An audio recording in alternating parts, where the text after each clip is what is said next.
హైదరాబాద్ నుంచి ముంబైకి వెళ్ళాలంటే బై రోడ్ అయితే కనీసం 12 గంటలు, ట్రైన్లో వెళ్తే 15 గంటల టైం పడుతుంది. అదే బుల్లెట్ ట్రైన్లో గంటకు 300 కిలోమీటర్ల వేగంతో కేవలం 3 గంటల్లోనే ముంబైకి చేరుకోవచ్చు. హైదరాబాద్ పూణే ముంబై హై స్పీడ్ రైలు కారిడార్ ప్లానింగ్ రెడీ అవుతుంది. ఇప్పటికే సర్వే పూర్తి కాగా డీటెయిల్డ్ ప్రాజెక్ట్ రిపోర్ట్ డిపిఆర్ సైతం సిద్ధమైందని national high speed rail corporation limited రాష్ట్ర ప్రభుత్వానికి తెలిపింది. ఈ ప్రాజెక్టు నిర్మాణం పూర్తయ్యాక బుల్లెట్ ట్రైన్లో హైదరాబాద్ నుంచి ముంబైకి 2 గంటల 55 నిమిషాల నుంచి 3 గంటల 13 నిమిషాల్లో చేరుకోవచ్చు. ఈ ప్రతిష్టాత్మక ప్రాజెక్టు వివరాలను ఇప్పుడు తెలుసుకుందాం. కేంద్ర ప్రభుత్వం ఈ ఏడాది ఫిబ్రవరి 1న బడ్జెట్ లో దేశవ్యాప్తంగా 9 రాష్ట్రాల పరిధిలో 7 హైస్పీడ్ రైల్ కారిడార్ ప్రాజెక్టులను ప్రకటించగా ఇందులో 3 హైదరాబాద్ నుంచి ఉన్నాయి. Hyderabad to Chennai, Hyderabad to Bengaluru survey దశలో ఉండగా Hyderabad to Mumbai via Pune project survey పూర్తి కావడంతో పాటు డిపిఆర్ ను సైతం national high speed rail corporation limited సిద్ధం చేసింది. ఈ కారిడార్ మొత్తం దూరం 671 కిలోమీటర్లు కాగా 93 కిలోమీటర్లు అంటే 14% తెలంగాణలో, 121 కిలోమీటర్లు కర్ణాటకలో, అత్యధికంగా 457 కిలోమీటర్లు మహారాష్ట్రలో ఉంటుంది. ఈ ప్రాజెక్ట్ లో మరో ఇంట్రెస్టింగ్ విషయం ఏంటంటే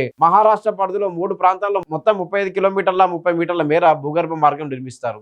ఈ కారిడార్లోని కండాలా ఘాట్ ప్రాంతాల్లో మొత్తం 13 చోట్ల కొండల్ని తొలిచి సొరంగాల నిర్మాణం చేపడతారు. మొత్తం దూరం 24 కిలోమీటర్లు. హైదరాబాద్ లో మెట్రో రైలు కోసం పిల్లలపై నిర్మించిన ట్రాక్ మాదిరిగా హై స్పీడ్ రైలు కారిడార్ నిర్మాణం ఉంటుంది. కొండ ప్రాంతాలు, భూగర్భంలో నదుల మీదుగా నిర్మాణానికి ప్రతిపాదించిన ఈ హై స్పీడ్ రైలు కారిడార్ లో ఎన్నో విశేషాలున్నాయి. ఈ బుల్లెట్ ట్రైన్ కోసం తెలంగాణలో కోకాపేట, వికారాబాద్ ప్రాంతాల్లో హై స్పీడ్ స్టేషన్లు ఏర్పాటు చేసే ప్రణాళిక ఉంది. తర్వాత శంషాబాద్ సమీపంలో కూడా మరో స్టేషన్ అవకాశాన్ని పరిశీలిస్తున్నట్లు సమాచారం. కర్ణాటకలో కలబుర్గి, మహారాష్ట్రలో పూణే, తానే, నవీ ముంబై, సోలాపూర్ సహా పలు ప్రాంతాల్లో స్టేషన్లు ఉండనున్నాయి. బుల్లెట్ రైళ్ల పరుగులో వేగమే కాదు, అవి ఆగే స్టేషన్లలోనూ ప్రత్యేకత ఉంటుంది.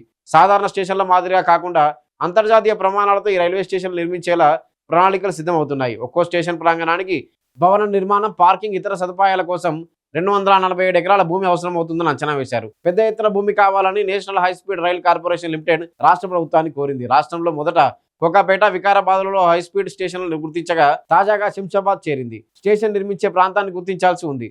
మొత్తంగా ఎయిర్పోర్ట్ సమీపంలోనే ఉంటుంది. వికారాబాద్, కోకాపేట స్టేషన్ల నిర్మాణాలు, ప్రాంగణాలకు మొత్తం 247 ఎకరాలు కావాలని high speed rail corporation limited రాష్ట్ర ప్రభుత్వాన్ని కోరింది. డిపో కోసం భారీగా భూమి కావాలని అడిగింది. Hyderabad Pune Mumbai bullet train project మార్గంలో మొత్తం 101 బ్రిడ్జిలను నిర్మించనున్నారు. ఇందులో 13 స్టీల్ బ్రిడ్జిలు ఉంటాయి. ప్రధాన నదులపై 29 భారీ బ్రిడ్జిలను ప్రతిపాదించారు. ములా ముఠా నదిపై 360 మీటర్ల పొడవైన బ్రిడ్జి, భీమా నదిపై 280 మీటర్ల బ్రిడ్జి, బోరీ నదిపై 225 మీటర్ల బ్రిడ్జిని నిర్మిస్తారు. ఇక బుల్లెట్ ట్రైన్లో 16 బోగీలు ఉంటాయి. ఒకేసారి మొత్తం 1215 మంది ప్రయాణించే కెపాసిటీతో సీట్లు ఉంటాయి. ప్రాజెక్ట్ ఆపరేషన్ కోసం మహారాష్ట్రలోని తానేలో ఒక భారీ బుల్లెట్ రైళ్ల డిపో, వర్క్ షాపును, హైదరాబాద్ లో మరో డిపోను ఏర్పాటు చేస్తారు. ముంబైలో ఆపరేషన్ కంట్రోల్ సెంటర్ను ప్రతిపాదించారు.